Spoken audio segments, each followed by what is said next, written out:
लोकांच्या स्तरावरचा समजा जर का हा मार्ग निघण्यासारखा असेल तर तिथे करू. आणि काही मागण्या अशा आहेत त्या काही मागण्यांकरता आपल्याला राज्य शासनाकडे जावं लागेल. त्याच्यासाठी आपल्याला थोडासा पाठपुरावा करावा लागेल. काही मागण्या इथे सुद्धा मंजूर झाल्या तरी राज्य शासनाकडे आपण जावं.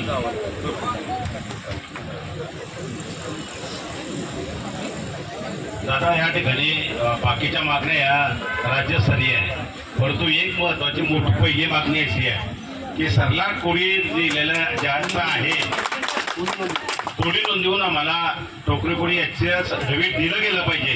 त्याचं कारण आता ते मंत्री तुमच्या विधान भवनेमध्ये सांगतात किंवा आपल्याला 2 मिनिट आपल्याला सांगतात की कोळी ते माधुरी पाटील जे सुप्रीम कोर्टाचा डिसिजन नेहमी सांगतात तो डिसिजन तसा नसून ते फिशरमॅन जे कोळी आहे सागरावरच्या आजूबाजूला राहणार आहे कोस्टल एरिया ते कोड त्यांची कोळी आहे तसं त्याच्यामध्ये नमूद आहे. ह्या महाराष्ट्राच्या इतर कोळ्याचं नाही, परंतु हे समिती आणि हे पारसी हे जाणून बुजून आम्हाला भटकवण्याचं काम या ठिकाणी करत असतं. म्हणून आपल्याला विनंती आहे सरलाट कोळी लिहिलं आहे आम्हाला जातीचं सर्टिफिकेट जमातीचं सर्टिफिकेट मिळायला पाहिजे. ही आपली पहिली मागणी या ठिकाणी. आणि आपण कलेक्टर साहेबांना या बाबतीमध्ये मंत्र्यांनी जर सांगितलं तर आमचा प्रश्न आजच या ठिकाणी सुटल्याशिवाय राहणार नाही असं आमचं या ठिकाणी मत आहे.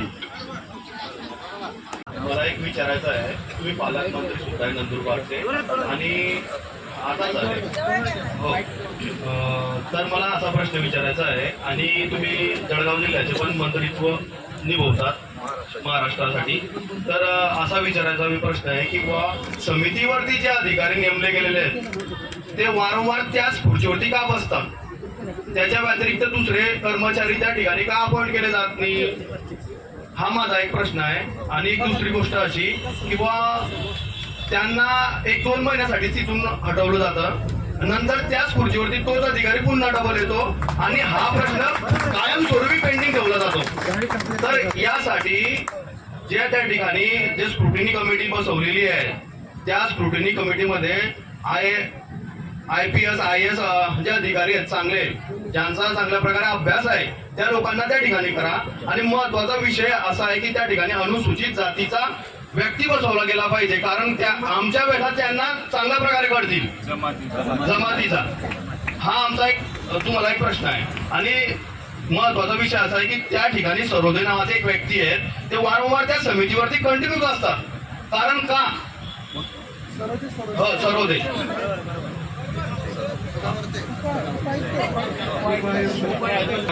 संस्थेचा हायकोर्टाने दंड केलेला आहे आणि ज्या अधिकाऱ्याचा दंड केलेला आहे तो त्या पदावर राहू शकत नाही, परंतु असे अधिकारी त्या ठिकाणी काम करतात. धन्यवाद. मला हा विषय पहिल्यांदाच आहे. एक तर पहिली गोष्ट त्या ठिकाणी एका विशिष्ट प्रकारचेच अधिकारी येतात ही एक गोष्ट महत्वाची, त्याची चौकशी मी लावतो किंवा चौकशी करायला सांगतो. दुसरा एक विषय की ज्याच्यावर दंडात्मक कारवाई झालेली असेल तर त्याच्यावर असेल समजा असेल नसेल तुम्ही सांगता म्हणून त्याची सुद्धा चौकशी ताबडतोब केली जाईल. आजच माझं पत्र त्यांच्याकडे चाललं जाईल. समाज कल्याण ज्यांना देण्यापेक्षा हे करणारच नाही, जे करू शकतात सेक्रेटरी जे असतील तर मुख्य सचिवांकडे मी त्याची पत्र ताबडतोब पाठवतो आणि त्याच्यावरती पुढच्या 2-4 दिवसात 5 दिवसात काय कारवाई होते आम्हाला कारवाई झालेली दिसली पाहिजे. आश्वासन नको कागदपत्री गेलेला तुला माझा अनुभव नाही, तुला माझा अनुभव कमी थोडासा. आता जरा मीडिया समोर उभा आहे नाही तर मी लगेच काम म्हणून देतो.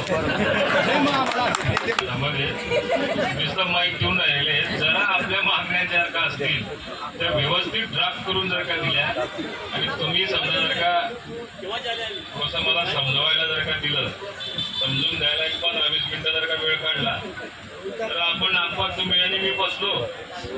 हा मुद्दा त्याच्यासमोर हा निर्णय, हा मुद्दा हा निर्णय. तुम्हाला चांगला अनुभव आहे. आपण एकत्रच काम केलेलं आहे. हे जे आपल्याला प्रश्न असतील ते एका बाजूला लिहिले पाहिजे आणि आपल्याला अपेक्षित असं आहे आणि शासनाचं त्याच्यामध्ये ही आडकाठी.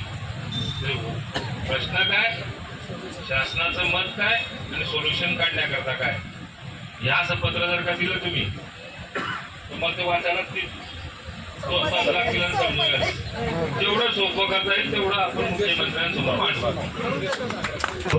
कारण दादासाहेबांनी आपल्या समाजाच्या विषया बाबतीत किंवा आपल्या न्याय हक्कांच्या बाबतीत जी सकारात्मकता आधीपासून दाखवलेली आणि घेतलेली आहे आम्ही जवळून बघितलेला आहे. कारण आम्ही दादांचा प्रचार सुद्धा तापेतडीला करायला गेलेलो आहोत. म्हणून दादांची जी आपल्या बाबतीची न्याय व हक्काची जी आपली बाजू असेल ती शासन दरबारी चांगल्या पद्धतीने मांडण्यासाठीचा त्यांचा प्रयत्न असेल. दादांचा असा अनुभव आहे, दादा टिट फॉर टॅट आहेत. जशास तसे काम झालं असेल नसेल, सरकारात असतील नसतील, 2 शब्द कडक नरम बोलून सरळ करतील. दादासाहेब या माध्यमातून एक विनंती अशी करू इच्छितो की आजपर्यंत ज्या प्रांत कार्यालयांकडे आमचे प्रकरणं प्रलंबित आहेत, ज्याप्रमाणे आपण आम्हाला अंमळनेरच्या अन्नत्याग सत्याग्रहामध्ये आपण स्वतः येऊन बसलात आणि त्या प्रांतांना असेल त्या पद्धतीने त्या तहसीलदारांना त्या गोष्टी सांगितल्यात आणि त्या पद्धतीने त्यांनी खूप मोठ्या प्रमाणावर आपल्याला त्या ठिकाणी दाखले मिळवून दिलेत. दादांनी त्यावेळेला मला खांद्यावर हात ठेवून सगळ्या समाजासमोर असं सांगितलेलं होतं की एवढ्या जर हक्काच्या घटनादत्त अधिकार आहेत, महाराष्ट्र शासनाचे तुमचे GR आहेत आणि कोर्टाचा आदेश आहे, तर तुम्हाला तुमचा हक्क आहे हा तुम्हाला मिळालाच पाहिजे.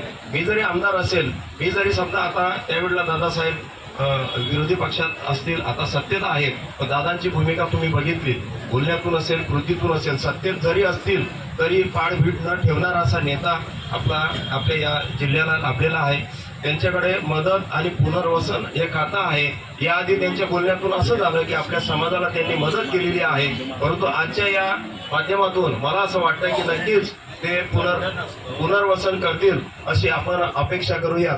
दादासाहेब, प्रांतांकडे प्रलंबित असलेली प्रकरणं ती निघाली पाहिजेत. काही प्रांत आमची प्रकरणं स्वीकारत नाहीत दादासाहेब, त्यासाठी सुद्धा तुम्ही जिल्हाधिकारी साहेबांना जर ती नोटीस केली तर हा खूप महत्वाचा विषय संजू दादा यासाठी राहणार आहे. कारण काही प्रांत आमच्या लोकांना उभं सुद्धा राहू देत नाहीत आणि सेतूवाले ते प्रकरण स्वीकारत नाहीत. त्याच्यामुळे काही ठिकाणी आमचे प्रकरण नाही आहेत.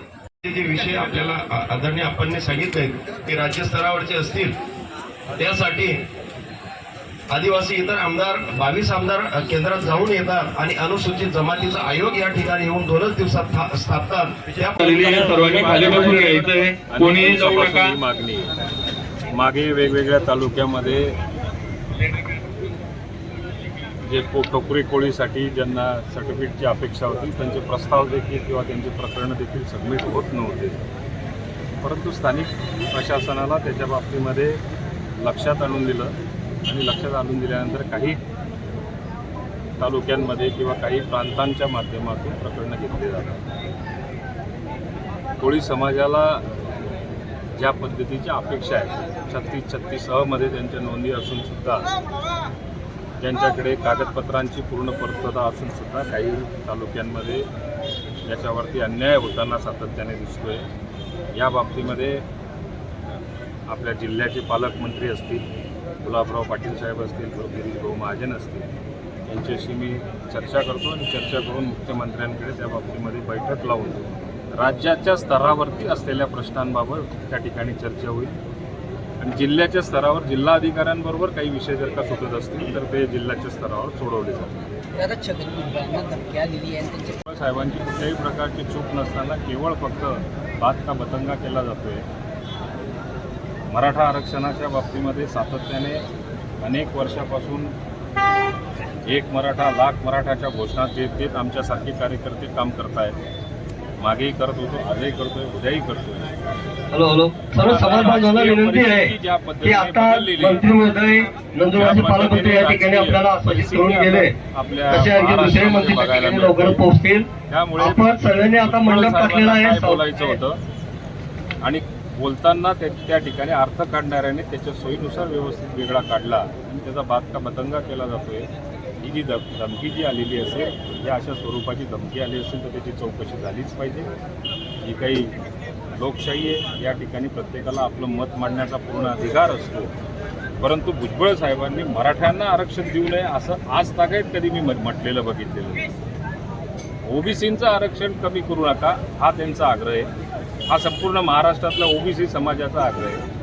मराठा समाजालाही आरक्षण मिळालं पाहिजे आणि ओबीसीचं आरक्षण देखील टिकलं पाहिजे, याच्यात म्हणणं त्यांचं वावगं आहे असं मला काही वाटत नाही.